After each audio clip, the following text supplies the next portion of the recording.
Hello everybody, welcome back to my YouTube channel, and if you are just watching for the first time, welcome to my YouTube channel. My name is Emmanuel Faith and I'm super delighted to have you here. Today we'll be discussing another interesting topic, as the habit is. It was a topic that came up in a discussion, and I think someone also tweeted at me a variation of a topic which I will address in another video. But because it came up repeatedly in a discussion with my friend, I said, you know what? You know what to do. Let's shoot a YouTube video about it. So today we'll be talking about how to have an excellent career. Simple, straightforward. All of us want to have an excellent career, right? Yeah, so I thought to share one or two things. Now, why am I qualified to talk about how to have an excellent career? Because by all standards, I've had an excellent career. It's not easy.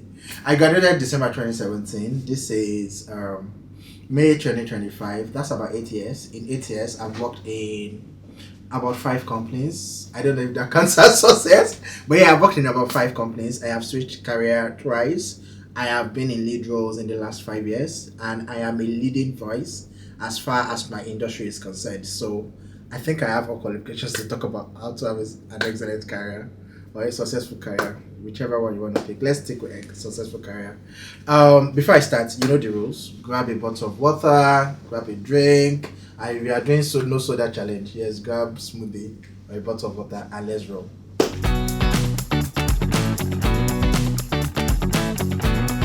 Okay, welcome back. Which one did you choose? Was it a bottle of water or a soda? A bottle of soda.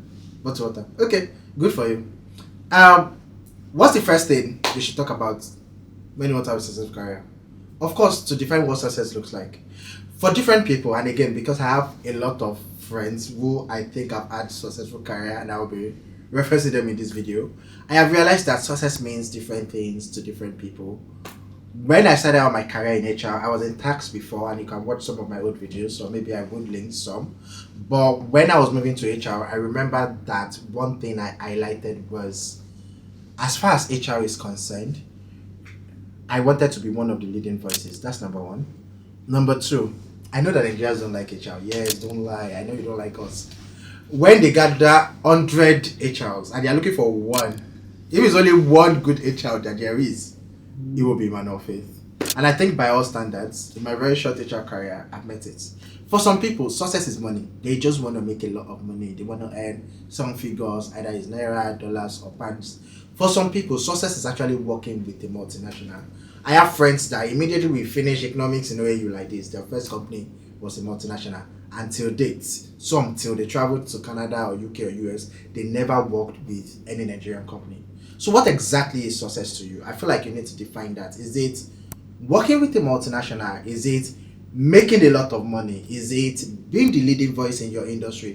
For instance, you might not work with a multinational and you can still be a leading voice in your industry.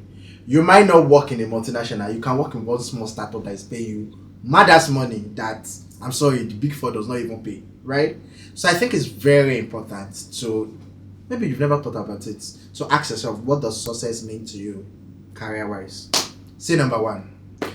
Now, when you've logged that in, number two is have a strategic plan and do the work. Some people like to dig deep, then spread wide. And I know I've mentioned this in one of my, I think, how to choose a career path or how to start a career in HR. One of my career videos, I'll find it, I will link it, right? Some people choose to dig deep at the beginning of their career. It means that they choose to be a specialist and then spread wide. Then they become a generalist later. I started by spreading wide. I am a generalist. And even though I'm now digging deep into some things like employee experience, employer branding, and doing a bit of startup focused consulting, a lot of my roles are still generalist. So study your industry. Which one is best? Is it better for you to pick a niche? For instance, I have like a lot of designer friends who can do graphics, can do motion, can do creative, can do product. And I have friends that the only thing that they do is brand. All they do in their life is brand design, right? So think about it. Do you want to dig deep? Do you want to spread wide? What is your strategy? How do you want to achieve that big goal? For instance, if your goal is to make a lot of money, you can decide to do like 3 jobs together at the beginning of your career to gain aggregate of experiences that will help you command like an higher level of money. You can say that you don't want to work with a startup, you just want to work with only multinationals. You can say you want to work with one or two multinationals so that when you go to a startup or when you go to a lesser company, because you have big names on your resume already, you would be able to command more value financially. Again, very important. What is your career strategy? And do you want to deep or do you want to spread wide? Number 3, gather career capital early. It's sort of similar to the point before, but it's on a different direction, on a different wave, on a different level. Now, what is career capital? Career capital is just like financial capital, like social capital.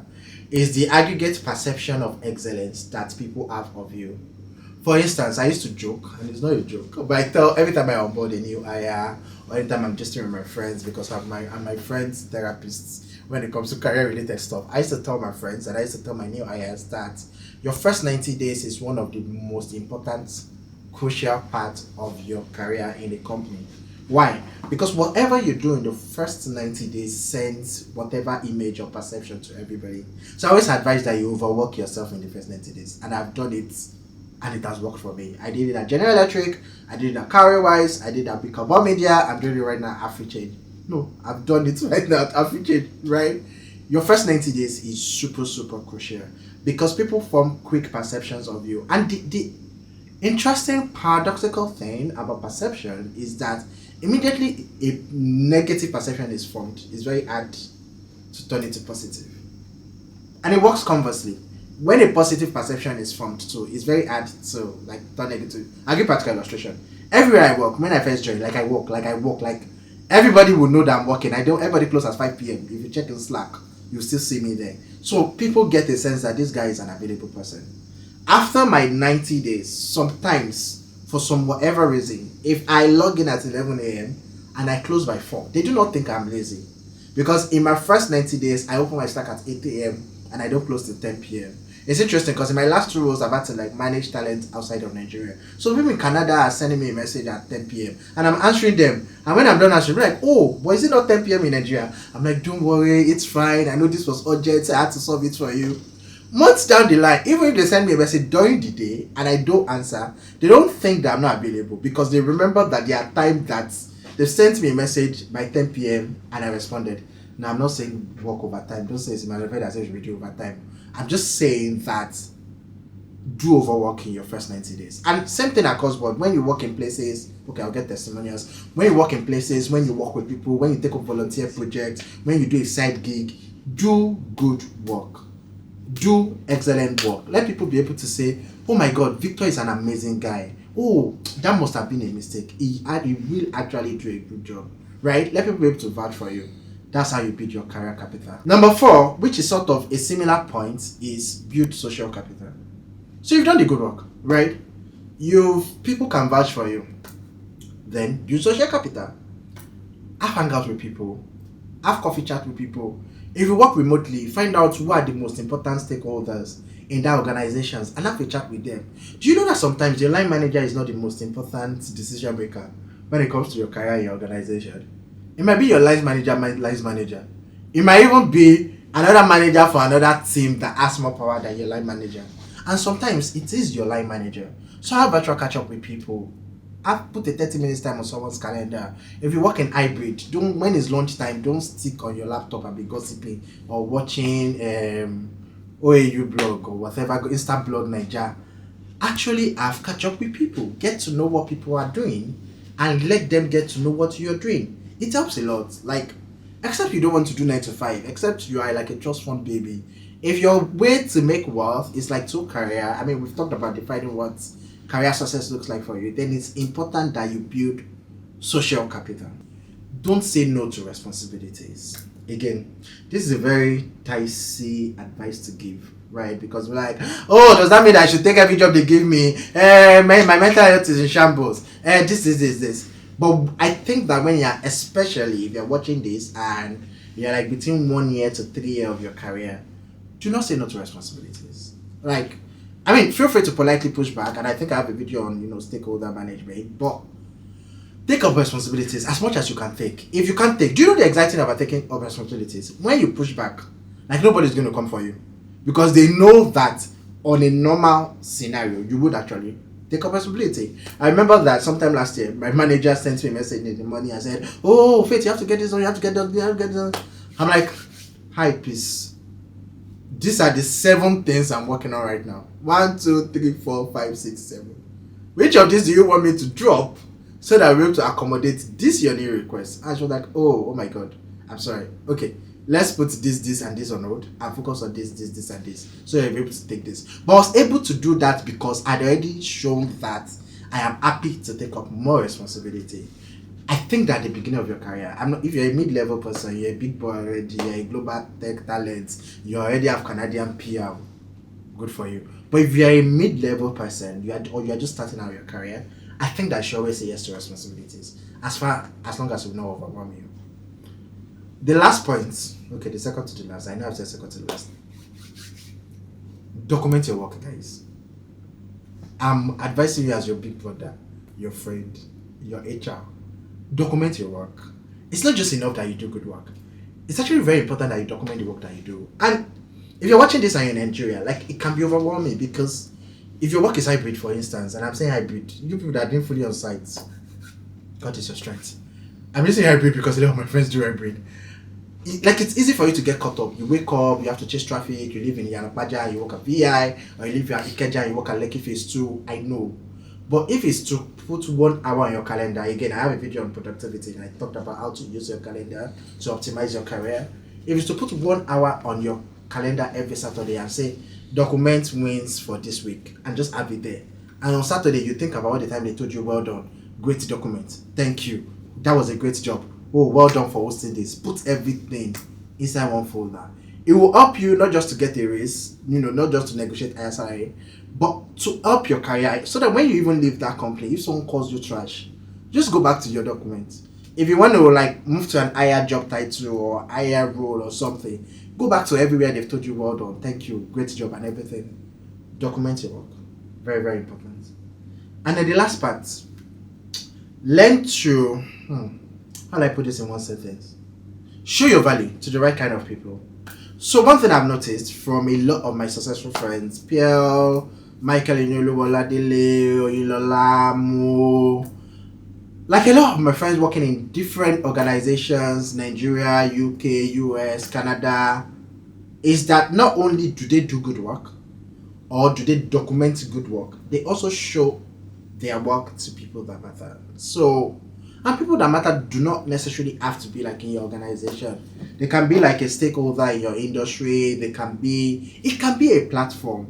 There were 2 interviews that I did last year. That was the one that shot my shot. I'm one of them is Bella Ninja. I think we'll come up here. I shot my shot. I just went to, so they have a section where they interview professionals doing amazing work. And I saw the people that they had interviewed. I'm like, what do they have that I don't have? Literally. And I think it was when they interviewed my friend Destiny. I'm like, now they've interviewed my friend. I think they're going to shoot my shot. And I shot my shot at them. Oh, my name is this, I'm a man of faith. I've won this award. I've done this. I think that I am a good candidate for your column.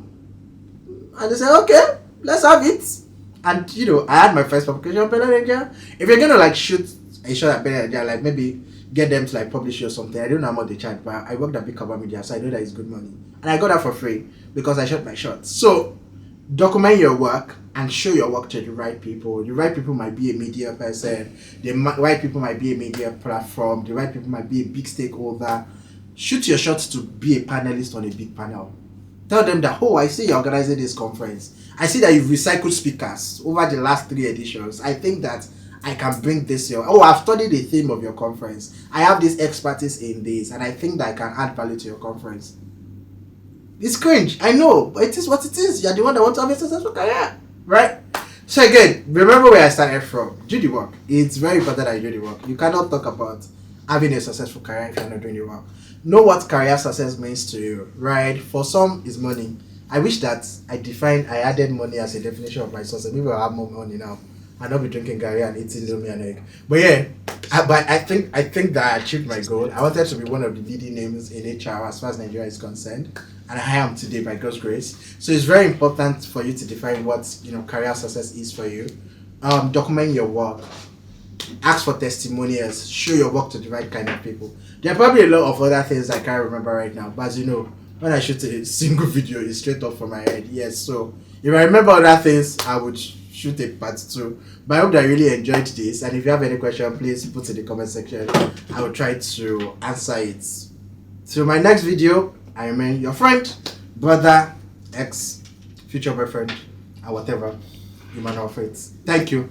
Please subscribe to my YouTube channel. Remember, the goal is 50,000 subscribers by 2029. Thank you very much, and see you in the next video. Bye.